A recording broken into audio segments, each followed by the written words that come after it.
इस समय देश में आम चुनाव हो रहे हैं और विपक्ष देश की आम जनता को गुमराह कर रहा है कि मौजूदा सरकार अगर फिर से सत्ता में आती है तो संविधान में व्यापक संशोधन होंगे। इस कयासबाजी को सरकार और सत्तारूढ़ दल ने अफवाह बताया है, लेकिन विपक्ष देश को गुमराह करने वाली सियासत कर रहा है। जून 1951 में संविधान में पहला संशोधन हुआ। उसके बाद से यह क्रम लगातार चलता आ रहा है। भारतीय संविधान में 100 से अधिक बार संशोधन किए जा चुके हैं। संविधान में 42वां संशोधन सबसे ज्यादा विवादों में रहा है।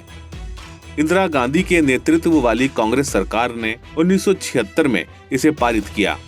इस अधिनियम को मिनी संविधान के रूप में भी जाना जाता है, क्योंकि इसमें भारतीय संविधान में बड़ी संख्या में संशोधन किए गए थे। ये संशोधन अब तक का सबसे व्यापक और विवादास्पद रहा है। उस वक्त ऐसा लगा था कि इस संशोधन के द्वारा सरकार कुछ भी बदल सकती है। इसमें संविधान की प्रस्तावना में 3 नए शब्द समाजवादी, धर्मनिरपेक्ष और अखंडता जोड़े गए थे। इसमें भारत में सर्वोच्च न्यायालय और उच्च न्यायालयों की शक्ति को प्रतिबंधित किया गया। राष्ट्रपति को कैबिनेट की सलाह मानने के लिए बाध्य होना पड़ा।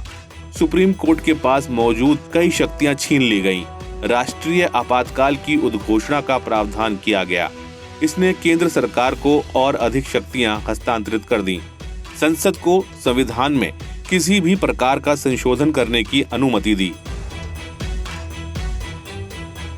पूर्व प्रधानमंत्री राजीव गांधी भी अपने भाषणों में ये कहते दिखे हैं कि अगर संविधान को बदलने की जरूरत पड़ती है तो उसे बदला जाएगा।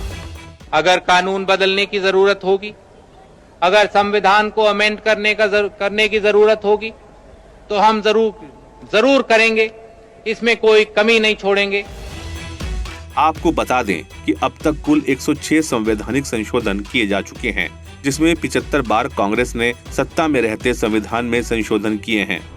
नेहरू की सरकार में 17 बार, लाल बहादुर शास्त्री की सरकार में 3 बार, इंदिरा गांधी की सरकार में 29, राजीव गांधी की सरकार में 10 बार, पीवी नरसिम्हा राव की सरकार में 10 बार, मनमोहन सिंह की सरकार में 6 बार संविधान में संशोधन हो चुका है। संविधान संशोधन का डर दिखाकर जनता को गुमराह करने वाला विपक्ष भूल गया है कि सबसे अधिक संशोधन अब तक वही लोग करते आए हैं।